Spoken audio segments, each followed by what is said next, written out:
नमस्कार प्यारे साथियों, मैं अमित आप सभी का स्वागत करता हूं आपके अपने परिवार सरकारी नौकरी वाले यूट्यूब चैनल पर। देखिए, आज की जो वीडियो का टॉपिक है वो है यूपी पुलिस की जॉब प्रोफाइल कैसी है, इसमें आपकी कितने घंटे की ड्यूटी है, आप इसमें कितनी सैलरी है, मेडिकल सुविधा कैसी है, जॉब के साथ आप तैयारी कर सकते हैं या नहीं, ट्रेनिंग के दौरान आपको कितना वेतन मिलेगा। चलिए शुरुआत करते हैं इस वीडियो की। पहला जो आपका रहेगा कि आपको वेतन कितना मिलता है, यानी आपकी सैलरी कितनी है और ड्यूटी कहाँ कहाँ लगेगी। मैं कामना करता हूँ कि आपकी ड्यूटी जल्दी लगे और आप अपना और अपने माँ बाप का सपना जल्दी पूरा करें। ठीक है, ड्यूटी और कितने की, यानी आपको जब आप ड्यूटी लग जाओगे, वर्दी पहन लोगे आप, तो आप कितने घंटे ड्यूटी करोगे, छुट्टी इसमें आपकी कितनी रहेंगी, यानी जब आप ड्यूटी से घर आओगे तो आपको कितने दिन की छुट्टी मिलेगी, ट्रेनिंग आपकी कहाँ होगी और कितने महीने की होगी, आवास आपको मिलेगा या नहीं, पहली पोस्टिंग आपकी कहाँ होगी।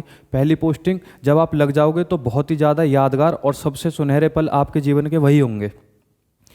ट्रेनिंग के दौरान वेतन आपका क्या रहेगा, जॉब के साथ तैयारी कर सकते हैं या नहीं, मेडिकल की सुविधा है। चलिए शुरुआत करते हैं। पहले हम इसमें बात कर लेते हैं वेतन की। देखिए, पहले मैं आपको बता दूं कि ये किस ग्रेड पे की जॉब है। तो आपका इसमें ग्रेड पे है 2000, बेसिक पे आपका है 21,700। जो भी आपका डीए एचआरए काउंट होगा वो आपका होगा बेसिक पेपर। देखिए, जैसे महंगाई भत्ता है, डियरनेस अलाउंस, तो आपका ये बेसिक पेपर काउंट होता है। ये आपको बेसिक पे का कितना मिलता है, 50%। यानी कि जब आप पहले आपकी सैलरी आएगी तो उसका बेसिक पे कितना होगा, 10,850। मोटरसाइकिल भत्ता आपको मिलता है 200 रुपये, जिसको बढ़ाने की मांग की गई है 500 रुपये, या आपको जल्दी ही मिल जाएगा। ठीक है, मकान का किराया भत्ता, यदि आप महानगर में या बड़े शहरों में आपकी जॉब लगती है तो आपको 2400 रुपये किराया मिलेगा। यदि आपके दूर दराज या फिर गाँव ग्रामीण क्षेत्र में जॉब लगती है तो आपको 1200 रुपये एचआरए यानी मकान का किराया मिलेगा। ठीक है बात कर लेते हैं भोजन भत्ता की, तो वह है आपकी 1875 रुपये। किट मेंटेनेंस भत्ता वो है आपका 188 रुपये। अब बात कर लेते हैं कि आपको कितनी सैलरी मिलेगी, ये इसकी तो बात हो गई। अब बात करते हैं कि आपका डिडक्शन कहाँ का होगा, यानी सैलरी आपकी किस किस जगह कटेगी। तो पहले है न्यू पेंशन स्कीम। ठीक है, तो इसमें आपके 3,168 रुपये कटेंगे आपकी सैलरी से, जो कि बेसिक पे और महंगाई भत्ता का 10% होगा। इसमें आपका एक अकाउंट बना दिया जाएगा जिसमें आपकी सैलरी से 3,168 रुपये कटेंगे, इतने ही सरकार रुपए मिलाएगी और आपके अकाउंट में डाल देगी। ठीक है, सोसाइटी डिस्कशन के आपके डिडक्शन के आपके 31 रुपये और जीआईएस यानी कि ग्रुप इंश्योरेंस स्कीम के लिए आपके 100 रुपये कटेंगे, यानी टोटल आपके बैठते हैं 32,714 रुपये। जब आपकी पहली सैलरी मिलेगी तो आपको 32,714 रुपये मिलेगी, जो कि बहुत है शुरू की से, यानी कि पहली पेमेंट आपके लिए। ठीक है, बात कर लेते हैं इसकी अलग से। एक साल में आपकी 2 बार महंगाई भत्ता बढ़ता है, जो कि 3 से लेके 4% तक बढ़ता है, और एक बार साल में आपकी एक बार वृद्धि होती है वेतन की, जो कि 3% होती है। ठीक है, एक साल में आपको 13 महीने की सैलरी मिलती है, यानी आप जॉब करोगे 12 महीने, सैलरी मिलेगी आपको 13 महीने की। जो वो आपको डबल सैलरी मिलती है वो मिलती है आपको मार्च के महीने में। ठीक है, आगे बात कर लेते हैं ड्यूटी पॉइंट की। अगर आप लग जाते हो, और मैं कामना करता हूं कि आप लग ही जाएं, क्योंकि सबको दिख रहा है कि टाइम भी कम है और बच्चे बहुत ज़्यादा मेहनत कर रहे हैं। बात कर लेते हैं पहरा की। जब आपकी थाने पर लगती है तो 3-3 घंटे की 2 शिफ्ट में आपकी जॉब होती है हमरा। देखिए, मैंने इसके साथ में लिख दिया है कि हमरा का मतलब भी क्या है, कि यदि आप अधिकारी की सुरक्षा में लगते हो तो उसको हमरा कहते हैं। बैंक में आप लगते हो तो 9 से लेकर आपको 5 तक, जब तक बैंक ओपन होगा, और जब बैंक क्लोज होगा तभी आपकी ड्यूटी खत्म होगी। पिकेट पॉइंट ये होती है आपकी नॉर्मली 12 घंटे की। ठीक है, कार्यालय में यदि आप कमिश्नरेट कार्यालय में या किसी पुलिस के कार्यालय में लगते हो तो वहाँ पे आपकी जॉब होगी सीसीटीवी रूम। अब आपने देखा है कि यूपी में भी ऑनलाइन चालान कटने लगे हैं, या फिर कोई दुर्घटना हो जाती है उनको देखना, जांचना, परखना, वो काम कौन करता है, कंट्रोल रूम, जो कि सीसीटीवी देखता है।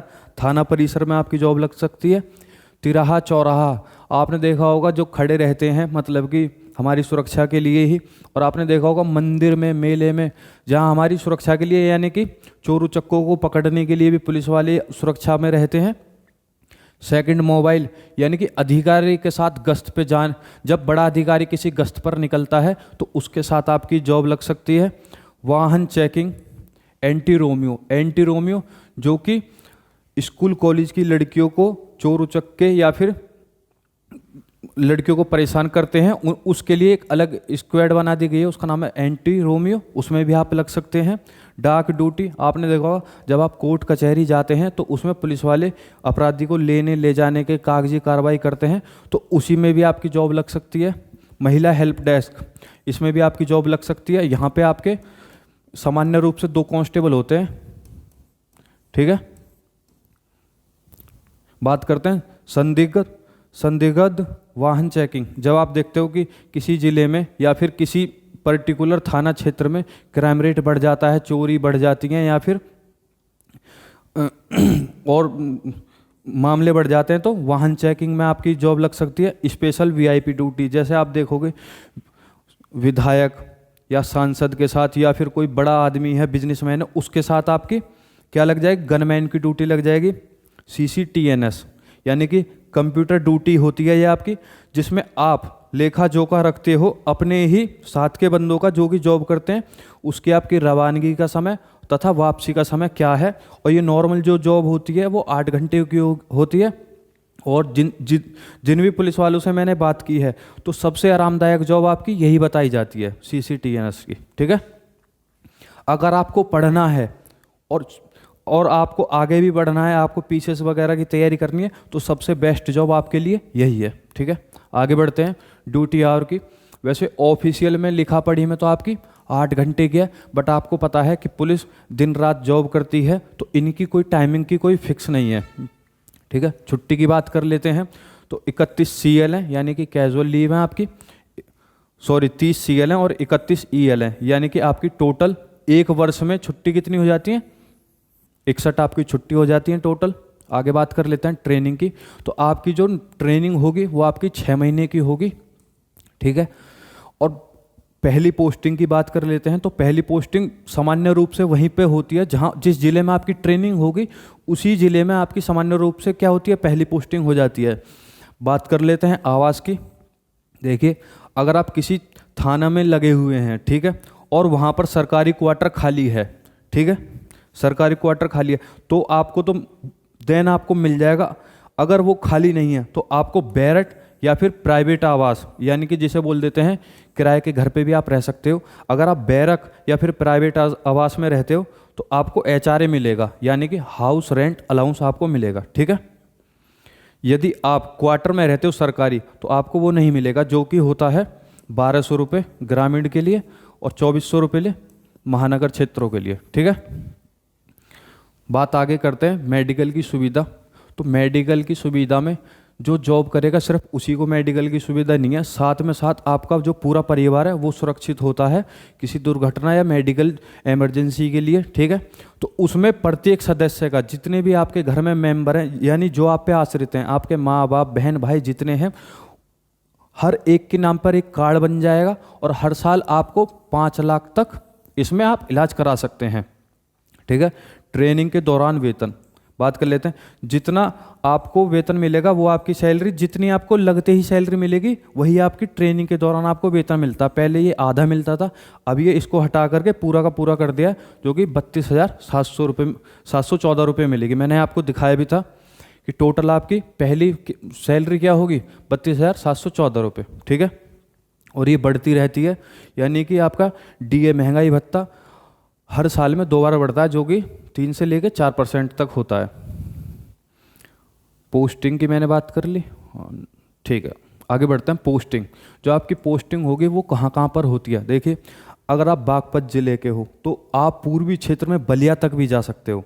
यदि आप सहारनपुर के हो, यानी कि सबसे जो उत्तर में आपका जिला है, तो सबसे जो दक्षिण में जिला है आपका ललितपुर में भी आप आ सकते हो। जो मिनिमम आपकी घर के पास रहने की प्रोबेबिलिटी है मैं वो बता दे रहा हूँ। जैसे आपका ये जिला है, ठीक है, इससे सटे हुए जितने भी ज़िले हैं जो इसकी किस पे आते हैं, बॉर्डर रेखा पर, उसमें भी आपकी पोस्टिंग नहीं होगी। लेकिन जो तीसरा ज़िला हो जाएगा, ये मान लीजिए आपका पहला ज़िला है, इससे सटा दूसरा ज़िला है, इसमें भी आपकी पोस्टिंग नहीं होगी। जो इससे सटा तीसरा ज़िला है वहाँ आपकी पोस्टिंग हो सकती है। ठीक है, वहाँ हो सकती है, ज़रूरी नहीं है कि वहीं पर हो। ठीक है, और इसमें लास्ट में आके क्या कंसेशन हो जाता है, यानी कि क्या छूट मिल जाती है कि रिटायर होने के 2 साल पहले आप अपनी पोस्टिंग अपने बगल वाले ज़िले में करा सकते हैं। ठीक है,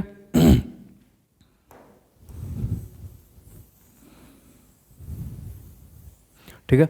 और जितने भी एस्पिरेंट हैं उनका क्वेश्चन रहता है कि क्या सर हम जॉब के साथ तैयारी कर सकते हैं, तो हाँ आप बिल्कुल कर सकते हैं। मैं ये तो नहीं बोलूँगा जैसे कि अभी आप तैयारी कर रहे हैं 8 से लेकर 10 घंटे नॉर्मल इतना ही पढ़ाया जाता है नॉर्मली रूप से, तो इतनी तो मैं आपको नहीं कहता कि आप जितना भी समय निकाल रहे हैं तब भी आप उतना ही समय निकाल पाएंगे। लेकिन आप चाहें तो इसमें 4 से लेकर 5 घंटे तब भी तैयारी कर सकते हैं।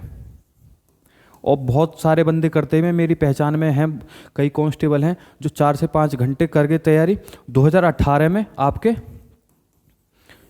टीचर भी लगे हैं सरकारी। ठीक है, आज की वीडियो में हम इतना ही रखते हैं। आशा करता हूं कि आपको ये जानकारी पसंद आई होगी। अगर आपको ये जानकारी पसंद आई है तो प्लीज़ चैनल को सब्सक्राइब करें, कमेंट करें, लाइक करें। धन्यवाद।